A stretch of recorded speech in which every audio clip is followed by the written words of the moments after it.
ప్రభు నామమునకు మహిమ కలుగునుగాక. ప్రభునందు ప్రియమైన వారలారా, ఈ శ్రేష్టమైన పునరుత్థాన దినాన ఈ రీతిగా దేవాది దేవుని యొక్క సన్నిధానంలో చేరి దేవుని యొక్క ఉచితమైన కృపణ మనలందరినీ సజీవ లెక్కలు నిలిపి పూర్ణ మనసుతో పూర్ణ ఆత్మతో దేవుని ఆరాధించవలసిన వారమై ఉండగా మనల్నందరినీ పేరు పెట్టి పిలిచి ఆయన సన్నిధానానికి నడిపించిన దేవునికి నిండు మనసుతో మనమందరము కృతజ్ఞతాస్తుతులు చెల్లించవలసిన వారమై ఉన్నాం. అలాగే చేరొచ్చిన మీకందరికీ ప్రభు అయిన యేసుక్రీస్తు నామంలో శుభాభివందనములు. మంచిది ప్రియమైన వాళ్ళారా, నూతనమైన మాటలతో నూతనమైన వాక్యాలతో దేవుడు మనల్నందరినీ దర్శిస్తూ ఎక్కడ బలహీనమైపోయినామో వాక్యం ద్వారా దేవుడు బలపరిచేవాడు కాబట్టి ప్రతి వాక్యాన్ని మనం స్వీకరించి ఆయనలో ఇంకా బలంగా ఉండాలని మా ప్రార్థన.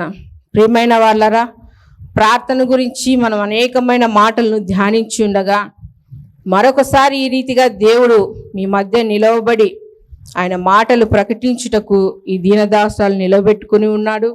ఆయన సన్నిధానంలో ప్రార్థన చేసి వాక్యాన్ని సిద్ధపడి ఉండగా ఈరోజు దేవుని మాటలను మనం ధ్యానించవలసిన వారమే ఉన్నాం. మనం అనుకుంటూ ఉంటాము, మేము ప్రార్థనకు వస్తున్నాము, ప్రార్థన చేస్తున్నాము, మా సమస్యలు ఎలా ఉండేటివి అలాగే ఉన్నాయి, మా కుటుంబ స్థితిగతులు అలాగే ఉన్నాయి, మేము నిత్యము దేవుని సన్నిధానంలో మొరపెడుతూ ఉన్నాము, మాకు ఎలాంటి మేలులు జరగలేదే, ఇలా జరగనప్పుడు మేము ఎందుకు క్రమంగా ప్రార్థనకు పోవాలి, ఎందుకు క్రమంగా దేవుని ఆరాధించాలి, ఆరాధించలేని వారు, దేవుని సన్నిధానంలో గడపలేని వారు, దేవునికి మొరపెట్టని వారు దినదినము ఉన్నతమైన స్థితిలో నిలబడుతున్నారే కానీ క్రమమైన ప్రార్థన జీవితాన్ని ఉండి కూడా మేము ఇదే స్థితిలోనే ఉండామని చాలామంది అనుకుంటూ ఉంటారు. కానీ ఆ ఆలోచన చాలా తప్పండి. దేవుడు తగిన సమయంలో ప్రతి ఒక్కరిని హెచ్చించేవాడుగా ఉన్నాడు. ఇప్పుడు ప్రార్థన చేస్తానే, ఇప్పుడు మొరపెడతానే, ఇప్పుడు దేవుని సన్నిధానంలో అడిగిన వెంటనే ఏవి కూడా దొరకవండి. దానికి ఒక కాలం అనేది ఉంటుంది, ఒక సమయం అనేది ఉంటుంది.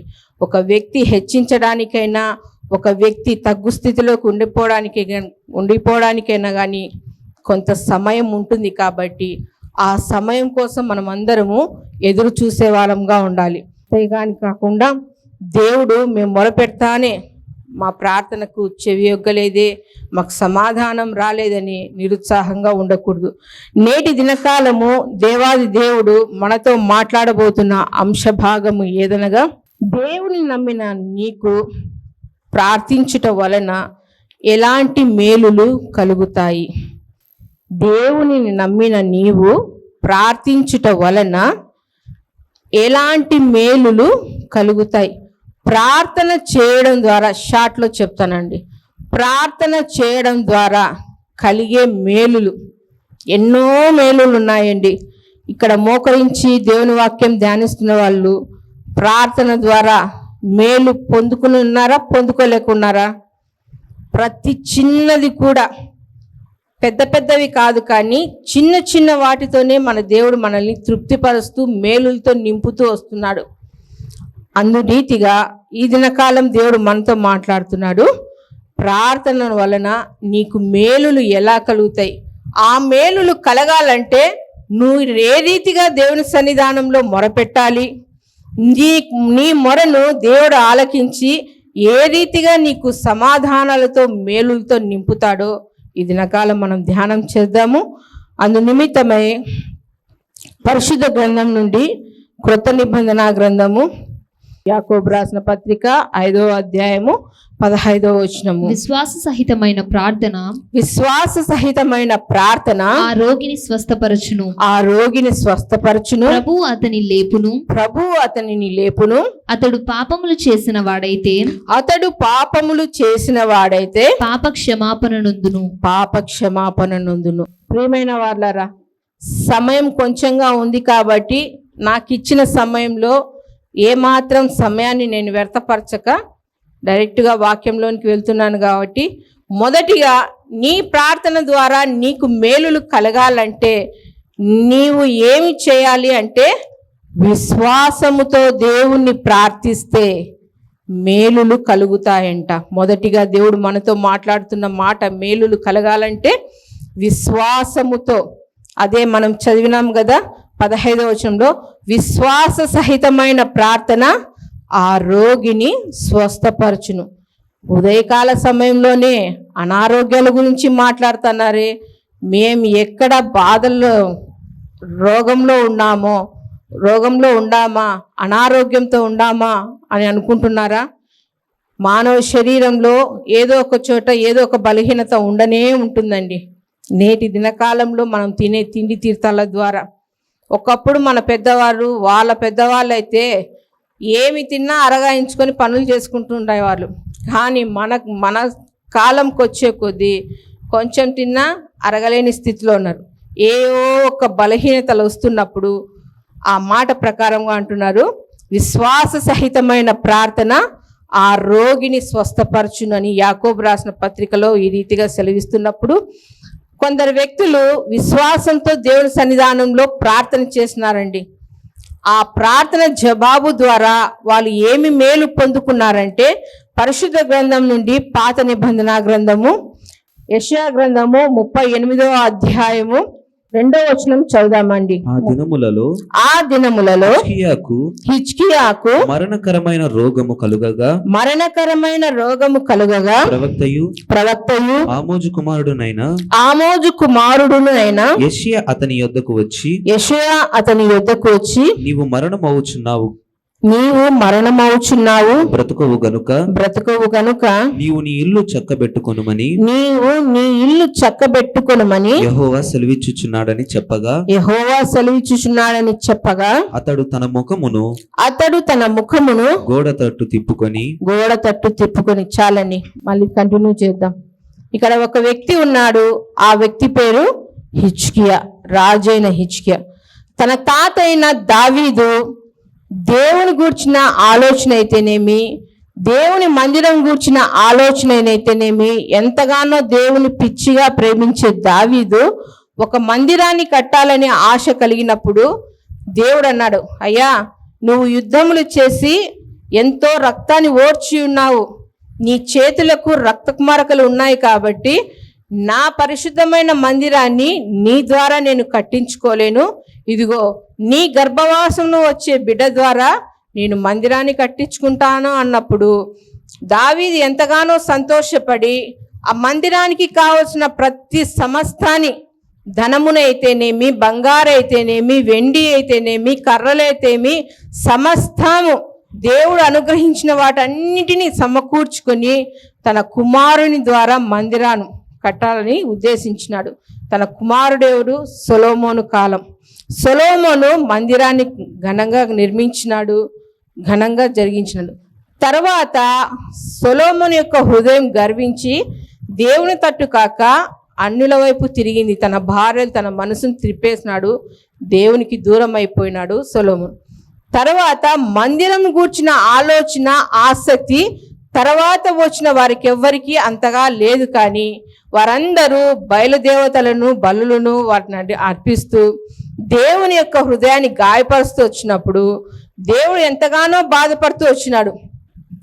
దావీదుని నేను హెచ్చించినాను, నా హృదయానుసారుడుగా ఉన్నాడు, నాకు ఇష్టడు అన్న దావీదు తర్వాత దేవుని నామాన్ని ఘనపరిచే వ్యక్తులు ఎవ్వరు లేనప్పుడు ఆ తరములలో నుంచి వచ్చిన హిజ్కియా ద్వారా దేవుడు మహిమ పొందినాడండి. హిజ్కియా రాజు అవుతానే మొదటిగా చేసిన పని మనం ఎన్నోసార్లు చదువుకున్నాం కాబట్టి టూకీగా చెప్పుకుంటూ వెళ్తున్నా. రాజు అయిన వెంటనే మొదటిగా దేవుని యొక్క తలుపులు, మందిరం యొక్క తలుపులు తెరిచినాడు, మందిరాన్ని శుభ్రం చేసినాడు. ఆరాధనకు ఎవరైతే సిద్ధపరిచినారో గాయకులను, యాజకులను, ప్రతి ఒక్కరిని సమకూర్చి ఆరాధన క్రమాన్ని చక్కగా జరిగిస్తూ వచ్చినాడు మందిరంలో. అంత చక్కగా సేవ చేసిన హిజ్కియాకు ఒక మరణకరమైన రోగము కలగగానే ప్రవక్త అయిన యెషయా వచ్చి చెప్తున్నాడు, అయ్యా నువ్వు మరణమవుతున్నావు కాబట్టి నీ ఇల్లు చక్కబెట్టుకో అంటానే. ఇల్లు అంటానే మనందరి దృష్టిలో మనం నివసించే నివాసం అనుకుంటామే, కానీ ఇల్లు అనగా మన అంతరంగమే, మన హృదయమే. అప్పుడు హిజ్కియా ఏం చేస్తున్నాడు మనం చూసినట్లయితేనా, యెహోవా అతడు 2వ వచనంలో అతడు తన ముఖమును గోడ తట్టుకు త్రిప్పుకొని, యెహోవా యథార్థ హృదయుడనే సత్యముతో నీ సన్నిధిని నేనెట్లు నడుచుకుంటునో, నీ దృష్టికి అనుకూలముగా సమస్తము నేనెట్లు జరిగించుతునో కృపతో జ్ఞాపకం చేసుకో అన్నాడు. దేవుని సన్నిధానంలో విశ్వాసముతో మనం చదివినాం కదండి, విశ్వాస సహితమైన ప్రార్థన ఆ రోగిని స్వస్థపరచును అని సెలవిచ్చిన రీతిగా హిజ్కియా తనకు మరణం సమీపిస్తుంది, 3 దినములలో నువ్వు చనిపోతావు అని ప్రవక్త చెప్పగానే వెంటనే వైద్యులను సంప్రదించలేదు, వెంటనే తన సమీపస్తులను ఉన్న బంధువులను పిలిపించలేదు, తన ఆస్తిపాస్తులు ఎక్కడెక్కడ సమకూర్చుకునింది తన బిడ్డలకు తెలియచేయలేదు. కానీ వెంటనే ఆ మాట వింటానే ఆ క్షణమే ఎక్కడ నిలబడి ఉన్నాడో అక్కడే నిలబడి గోడ తట్టు అంటే దేవుని వైపు తన హృదయాన్ని తిప్పుకొని, తండ్రి నీ సన్నిధానంలో నేను ఎట్లా నడుచుకున్నాను, నా అంతరంగంలో ఏంటన్న పాపము మూల కట్టుకొని నీ సన్నిధానంలో పెదవులతో నేను ప్రార్థించినానా?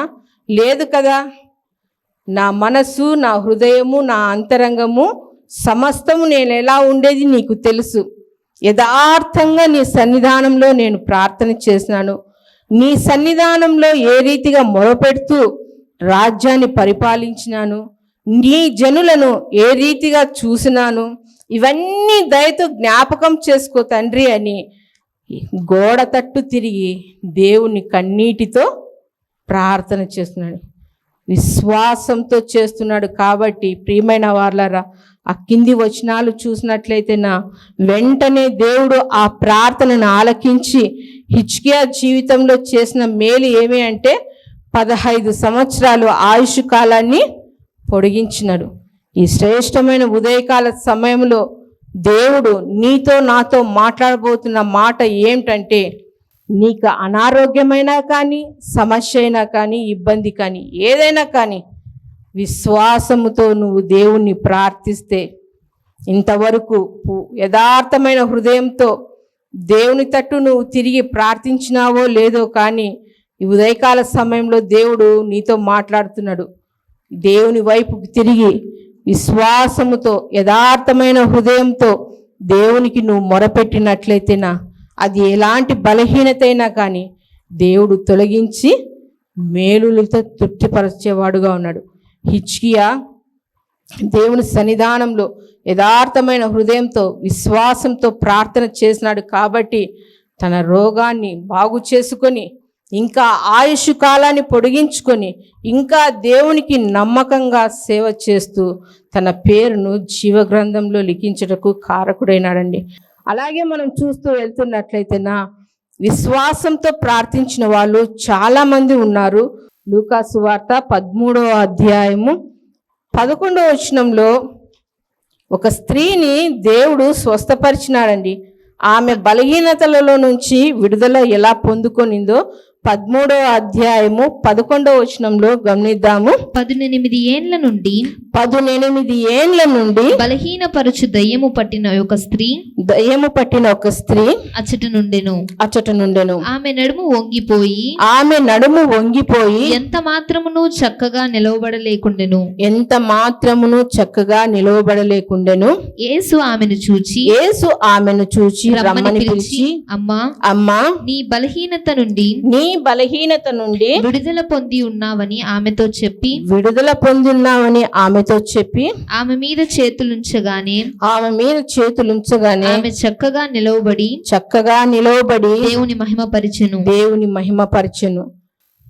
యేసు ప్రభుల వారు పరిచర్యకు వచ్చిన 3.5 సంవత్సరములలో ఎన్నో ఆశ్చర్యమైన కార్యాలు, బలహీనులకు స్వస్థత, అద్భుతమైన కార్యాలు చేస్తున్నప్పుడు మనము ఈ పరిశుద్ధ లేఖనాలు ధ్యానం చేస్తున్నప్పుడు ఇవన్నీ మనకు తెలిసే ఉన్నాయి. ఆయన దేవాలయంలోనికి వెళ్ళి, సమాజ మందిరంలోనికి వెళ్ళి బోధిస్తున్నప్పుడు అక్కడ అనేకులు చేరి ఉన్నారు. మన రీతిగానే కూడుకొని దేవుని మాటలు వింటున్నప్పుడు ఎన్ని సంవత్సరాలంట? 18 సంవత్సరాల నుండి ఒక స్త్రీ నడుము వంగిపోయి అలాగే దేవుని సన్నిధానానికి వస్తూ తన బలహీనతను బట్టి దేవుణ్ణి ప్రార్థన చేసుకుంటూనే ఉంది. ఎన్ని సంవత్సరాలండి? పలకచ్చు కదా కొంచెంగా. 18 సంవత్సరాల నుండి, ఒక 3 సంవత్సరాలు కాదు, 5 సంవత్సరాలు కాదు, ఒక వారం రోజులు జ్వరం వస్తే డీలా పడిపోతాము. పడిపోతానే వెంటనే ఏమంటాం, ఏం దేవుడు బా ఇంతగా మేము ప్రార్థన చేసుకుంటా అంటే ఏమొచ్చినాయి? బలహీనతలు వచ్చినాయి మాకు. ఎప్పుడు ఏదో ఒక రోగాలు వస్తానే ఉంటాయి.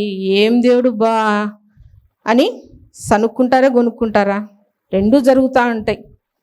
కానీ ఇక్కడ ఈమె 18 సంవత్సరాల నుంచి ఆ బలహీనతను బట్టి దేవుని మీద విసుగు చెందలేదు, దేవుణ్ణి దూషించలేదు, దేవుని అపార్థం చేసుకోలేదు. కానీ ఆ బలహీనతను బట్టి దేవుని సన్నిధానానికి వచ్చి మొరపెడుతూనే ఉంది. 18 సంవత్సరాల నుండి ఒకే ప్రార్థన, నన్ను స్వస్థపరచు తండ్రి, స్వస్థపరచు చేసే ఉంటుంది ఆమె.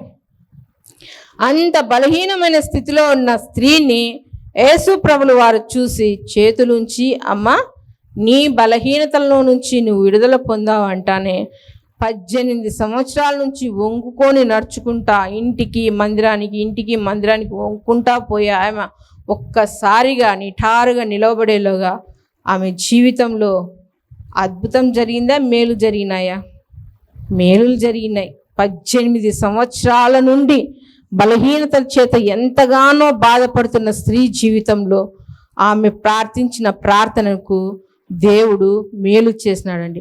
ఇంకా అలాగే మనం చూసుకుంటూ వెళ్తే యాయీర్ పట్టణానికి వెళ్తున్నప్పుడు ఒక విధవరాలు ఏడుస్తూ వెళ్తుంది. తానుకున్న ఒక్కగానొక కుమారుడు చనిపోయినాడు. ఆ కుమారుని కోల్పోయినందుకు ఆ స్త్రీ ఎంతగానో, ఆ వృద్ధాప్యంలో ఉన్న స్త్రీ వేదన పడుతున్నప్పుడు ఆమె యందు దేవుడు కనికరించి పాడె మోసుకుంటూ వెళ్తున్న ఆ శవాన్ని తాకగానే ఆ కుమారుడు చక్కగా బ్రతికి ఉన్నాడని. ఎన్నో మేలులు. అంతరంగములో ప్రార్థించిన ప్రతి ప్రార్థనకు దేవుడు ఖచ్చితంగా జవాబు ఇచ్చేవాడుగా ఉన్నాడు. ఆ ప్రార్థన ఎలా ఉండాలి అంటే విశ్వాసముతో కూడిన ప్రార్థన. ప్రియమైన వార్లారా, ఈ మాటలు వింటున్న జనాంగమా, ఇంతవరకు నువ్వు విశ్వాసంతో, దేవా ఈ కార్యాన్ని నువ్వు నా పట్లను చేయగలవు, చేస్తున్నందుకే నీకు స్తోత్రాలని నమ్మికతో నువ్వు ప్రార్థన చేసినట్లయితేనా ఖచ్చితంగా నీకు మేలులు జరుగుతాయండి. దేవుడు అంటున్నాడు, విశ్వాసముతో ప్రార్థన చేస్తే స్వస్థత కలిగి నీ కుటుంబానికి మేలులు కలుగుతాయి అని ఉదయకాల సమయంలో మనతో మాట్లాడుతున్నాడు. రెండవదిగా చూసినట్లయితే ప్రార్థన చేయడం ద్వారా ఏ మేలులు కలుగుతాయంటే ఆదికాండము 25వ అధ్యాయము 21వ వచనంలో ఉన్న దేవుని మాటలను చదువుకుంటే 21వ వచనము, ఇస్సాకు భార్య గొడ్రాలు గనుక అతడు ఆమె విషయమై యెహోవాను వేడుకొనెను. యెహోవా అతని ప్రార్థన వినెను గనుక అతని భార్య అయిన రిబ్కా గర్భవతి ఆయను. మొదటిగా మనం ఏం చూసినామంటే విశ్వాసంతో ప్రార్థన చేస్తే మేలులు కలుగుతాయి, స్వస్థతలు కలుగుతాయి అని దేవుడు సెలవిచ్చున్నాడు. రెండవదిగా ప్రార్థన చేయడం ద్వారా మూయబడిన ద్వారములు తెరవబడతాయి. ద్వారములు, బంధకాలు ఏమి మూయబడినాయి అంటే ఇక్కడ మనం చదివినాము, రిబ్కమ్మకు బిడ్డలు లేరు, సంతానం లేదు, ఆమె గొడ్రాలుగా ఉండి ఆమె ఎంతగానో వేదన పడుతున్నప్పుడు భర్త అయిన ఇస్సాకు ఆమె నిమిత్తమై ప్రార్థన చేసినాడండి. తన ప్రార్థన చేయడం ద్వారా దేవుడు రిబ్కాకు గర్భఫలాన్ని అనుగ్రహించినాడు. ఇందుకు సాదృశ్యంగా బంధకాలు తెరవబడ్డాయి అంటేనా అపోస్తలుల కార్యములు 16వ అధ్యాయము 14వ వచనము. అప్పుడు లూదియాయను దైవభక్తి గల ఒక స్త్రీ వినుచుండెను. ఆమె ఊదా రంగు పొడిని అమ్ము కియాతైర పట్టణస్థురాలు. ప్రభు ఆమె హృదయము తెరిచెను గనుక పౌలు చెప్పిన మాటల యందు లక్ష్యముంచును. ఇక్కడ మనం గమనించినట్లయితేనా ఈ స్త్రీ యొక్క హృదయము మోయబడి ఉన్నదండి. ఆ స్త్రీ ఎవరంటే లూదియా. మనం పై వచనాలలో చూసినట్లయితేనా 12వ వచనంలో మాసిదోనియా దేశంలో ఆ ప్రాంతమునకు అది ముఖ్యమైన పట్టణమును రోమియోలు ప్రవాస స్థానమై ఉన్నది. మేము కొన్ని దినములు ఆ పట్టణంలో ఉంటిమి. విశ్రాంతి దినము గవిని దాటి తీరమున ప్రార్థన జరుగుకొని అక్కడికి వచ్చి కూడి వచ్చిన స్త్రీలతో మాట్లాడుచుంటిమి. ఇక్కడ పౌలు గారు మాసిదోనియా సంఘానికి అక్కడికి దేశానికి వెళ్ళినప్పుడు సముద్ర తీరాన కూర్చుండి దేవుని మాటలు ప్రకటిస్తున్నాడండి. సముద్ర తీరాన కూర్చొని ప్రకటిస్తున్నప్పుడు అక్కడ ఉన్న వాళ్ళందరూ కొంతగా గుమికూడి దేవుని మాటలు ప్రకటిస్తున్నప్పుడు ఇదిగో ఈ లూదియా ఏమి రంగు అమ్ముతుందంట? ఊదా రంగు పొడి. అది ఆనాటి కాలంలో శ్రేష్టమైనది. ఘనులైన వారు, ధనవంతులు, పేరు ప్రఖ్యాతి పొందిన వారు ఆ వస్త్రాలకు ఆ రంగును తీసుకునేవాళ్ళు. మంచి వ్యాపారవేత్తగా ఉంది ఈమె. తన సంపాదనతో తన శ్రమపడుతూ సంపాదించుకుంటూ లోకానుసారమైన జీవితాన్ని జీవిస్తున్నప్పుడు ఒకానొక దినాన ఆమె కూడా పౌలు గారు చెప్తున్న మాటల యందు ఆకర్షితురాలై అంతవరకు దేవుడు అంటే ఏమో ఎరుగని స్త్రీగా ఉంది. ఎంతసేపు సంపాదన మీదే దృష్టి ఉంచింది. పెద్ద వారింటికి వెళ్ళడము, వారితో పరిచయాలు పెంచుకోవడము, తన వ్యాపారాన్ని అభివృద్ధి చేసుకుంటూ ఉండే స్త్రీ దేవుని వాక్యం అంటే తెలియదు, దేవుని ప్రేమ అంటే తెలియదు. తన హృదయాన్ని మోయబడింది. దేవునికి స్థానం అంటూ లేకోకుండా చేసుకున్న స్త్రీ ఆ గవిని తీరాన చేరి పౌలు గారు సువార్త ప్రకటిస్తున్నప్పుడు దేవుడు ఆమెను దర్శించి మోయబడిన తన హృదయాన్ని తెరిచివేసినాడండి. వాక్యము ఆమెలో ప్రవేశించిందండి. ప్రియమైన వాళ్ళరా, ఎన్నో సంవత్సరాల నుంచి మనం వాక్యం వింటూనే ఉన్నాం. విశ్వాసంతో వింటున్నామా, అవిశ్వాసంతో వింటున్నామో ఒకసారి గమనించవలసిన వారమై ఉన్నాం. ఇంకా మీ హృదయాలు వాక్యానికి చోటు ఇయ్యక లోకానుసారమైన వాటి యందు దృష్టి ఉంచి లోకం ఒక పక్క, దేవుడు ఒక పక్క ఉన్నారేమో. ఒక పక్కే ఉన్నట్లయితేనా సగం వాకిలి మూసుకుపోయి ఉంటుంది, ద్వారం తెరవబడదండి. ఇక్కడ నువ్వు నీ ప్రార్థన ద్వారా నీ హృదయాన్ని తెరవబడాలి అంటే ఇదిగో దేవుని యొక్క మాటలు నీ హృదయంలోనికి ప్రవేశించాలండి. ద్వారాలు తెరవబడాలి. లూదియా అంత గొప్ప వ్యాపారవేత్త అయినప్పటికీ దేవుణ్ణి దర్శించి ఆయన మాటలందు లక్ష్యం ఉంచి కింది వచనాలలో చూసుకుంటూ వెళ్తే ఆమె ప్రార్థన ద్వారా రక్షింపబడి దైవ సేవకులను తన ఇంటికి ఆహ్వానించి ఆమె రక్షించబడడం ద్వారా కాకుండా తన కుటుంబాన్ని కూడా రక్షణలోనికి తెచ్చుకొని ఒకానొక దినాన పేతురు గారు, పౌలు గారు వీళ్ళంతా బందీలయ్యి చెరసాలలో ఉన్నప్పుడు అనేకమైన శ్రమలు పొంది వారు విడుదల వస్తున్నప్పుడు సేవకులను తన కుటుంబానికి ఆహ్వానించి ఆతిథ్యం ఇచ్చిన స్త్రీగా ఉంది. ఇట్టి గొప్ప కార్యాలు చేయడానికి గల కారణం ఏమి అంటే ఒకప్పుడు ఆమె హృదయము మోయబడింది కాబట్టి దేవుడు ఆమె దర్శించి వాక్యం ద్వారా తన పాపి అని ఒప్పుకొని తన పాపములన్నింటినీ దేవుని సన్నిధానంలో ఒప్పుకొని విడిచినప్పుడు దేవుడు ఆమెకు హృదయాన్ని తెచ్చి వాక్యాన్ని ఆమె హృదయంలో పదిలపరుచుకునింది. ఇంకా పదిలపరుచుకోలేక లోకానుసారంగా జీవిస్తున్నారేమో. ప్రియమైన వాళ్ళారా, ఇదే అనుకూలమైన సమయం. లూదియా హృదయాన్ని దేవుడు ఏ రీతిగా తెరిచి ఉన్నాడో మూయబడిన హృదయాలు ఇంకా అలాగే ఉన్నాయేమో. దేవుని వాక్యము సమీపంగా ఉంది కాబట్టి మీ హృదయాలు తెరవండి. దేవుని మీ హృదయంలోనికి ఆహ్వానించండి. ప్రార్థన చేయడం ద్వారా మూయబడిన ద్వారములు తెరుస్తాయి, తెరచడం ద్వారా మేలులు జరుగుతాయి అన్నప్పుడు మనము ఇస్సాకు యొక్క ప్రార్థన గమనించినాము. అలాగే లూదియా యొక్క హృదయాన్ని కూడా దేవుడు తెరిచినాడు. సువార్త ప్రకటించే విషయంలో పౌలు గారిని దేవుడు ఎన్నుకున్నారు. అనేకమైన శ్రమలు గుండా వెళ్తున్నారు. తన శిష్యులు చేయలేనంత గొప్ప కార్యాన్ని పౌలు గారు చేస్తూ వచ్చినారు. అనేక సంఘాలను కట్టుకుంటూ ఆ సంఘాలకు పత్రికల ద్వారా వాళ్ళను బలపరుస్తూ సేవ చేస్తున్న పౌలు గారు ఒకానొక దినాన చెరసాలలో వేయబడ్డాడండి. ఎందుకు? సువార్తను ప్రకటిస్తున్నారు, నచ్చడం లేదు చాలా మందికి. ప్రకటించినప్పుడు చెరసాలలో వేసినప్పుడు మధ్యరాత్రి వేళ వాళ్ళు ఏం చేస్తున్నారు? అయ్యో మేము జైల్లో కూర్చొని ఉండామే, రేపు ఎలా వెళ్ళాలి, మమ్మల్ని విడుదల చేస్తారా లేదా అని ఆందోళనలో లేరు. కానీ పౌలు గారు, సీలయ్య గారు ఏం చేస్తున్నారు? దేవునికి ప్రార్థించుచు కీర్తనలు పాడుతున్నారండి. బందీఖానలో ఉన్నారు, బంధింపబడి ఉన్నారు. బయటికి రావడానికి అవకాశం లేదు వారికి. అవకాశం లేనప్పుడు ఏం చేస్తున్నారు? దేవునికి మొరపెడుతున్నారు. ప్రియమైన వాళ్ళారా, ఏ సమస్యలైతే నిన్ను చుట్టుకొని ఉన్నాయో, అది ఆర్థికంగా, శారీరకంగా, మానసికంగా ఏవైనా కానీ, కుటుంబం పరంగా కానీ, ఏ బంధకాలైతే నీకు బంధించబడి ఉన్నాయో, నీవు ఏమి చేయాలంటే దేవునికి మొరపెట్టాలండి.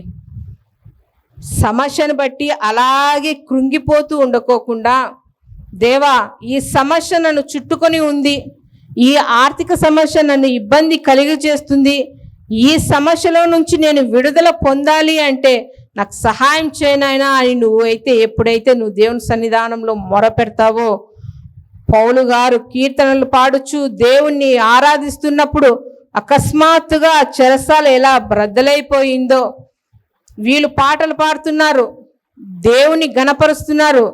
అక్కడ ఉన్న వారందరూ ఖైదీలు కూడా వింటూ ఉన్నారు. దేవుని వారు ఏ రీతిగా స్తుతిస్తున్నారో, పాటల ద్వారా ఎలాగ గణపరుస్తున్నారో అక్కడున్న ఖైదీలు కూడా వింటూ వారు కూడా దేవుని నామాన్ని స్తుతిస్తున్నప్పుడు, ఆ బంధకాలలో నుంచి తన బిడ్డలను బయటికి తీసుకురావడానికి దేవుడు ఒక భూకంపాన్ని కలిగించి ఆ చెరసాల బ్రద్దలయ్యేటట్లు చేసినప్పుడు, అక్కడున్న అధికారి అనుకుంటున్నాడు, చెరసాల నాయకుడు, అయ్యో వీళ్ళంతా తప్పించుకొని వెళ్ళిపోయినారు, రేపొద్దు నేను అధికారికి ఎలా సమాధానం చెప్పాలి, మొత్తము ఖైదీలందరూ పారిపోయినారు, నేనేం సమాధానం చెప్పాలని తన్ను తాను హాని చేసుకోవాలనుకుంటున్నప్పుడు పౌలు గారు అంటున్నారు, అయ్యా మేము ఎక్కడికి వెళ్ళలేదండి, మీరు ఎలా మాకు సంఖ్యలు వేసి ఉన్నారో అలాగే ఉన్నాం మేము ఇక్కడే, నువ్వు ఏమీ హాని చేసుకోవద్దు, మేము సంతోషంగా ఉన్నాము అన్నప్పుడు ఆ చెరసాల నాయకుడు అంటున్నాడు, అయ్యా ఇంత ఇబ్బందిలో కూడా మీరు ఇంత సంతోషంగా ఉన్నారు,